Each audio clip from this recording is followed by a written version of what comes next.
પાકિસ્તાને કચ્છ પર કર્યો હુમલાનો પ્રયાસ, ભારતે આપ્યો મજબૂત જવાબ। ભુજ 8 મે 2025 ભારત અને પાકિસ્તાન વચ્ચે તણાવ વધી રહ્યો છે। દેશભરના અનેક શહેરો પર ડ્રોન અને મિસાઇલ હુમલાની કોશિશ કરતા પાકિસ્તાન તરફથી શરૂ કરેલા આક્રમક પ્રવૃત્તિઓની પુષ્ટિ ભારત સરકારે કરી છે। ગત રાત્રે ઉત્તર અને પશ્ચિમ ભારતમાં વિવિધ લશ્કરી ઠેકાણાઓએ નિશાન બનાવવાના પ્રયાસો કરાયા હતા। પાકિસ્તાને અવંતીપુરા, શ્રીનગર, જમ્મુ, પઠાણકોટ, અમૃતસર, લુધિયાણા, આદમપુર અને ભુજ સહિત કુલ 15 સ્થળોને નિશાન બનાવ્યા હતા।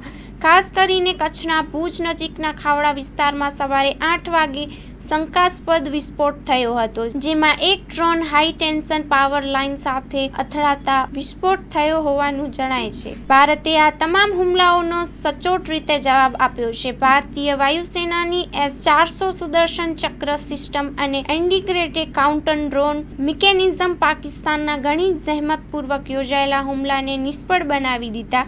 પૃથ્વી પર તેમજ હવામાં પાકિસ્તાનના એર ડિફેન્સ સિસ્ટમને પણ ભારતે નિશાન બનાવ્યું હોવાનું સેનાના સૂત્રો તરફથી જાણવા મળ્યું છે। સ્થાનિક લોકો દ્વારા બનાવવામાં આવેલા વિડીયો દ્વારા ભુજ વિસ્તારમાં ડ્રોન જોવા મળ્યા હતા અને તેમના વિસ્ફોટના અવાજો સંભળાયા હોવાનું જાણવા મળ્યું છે।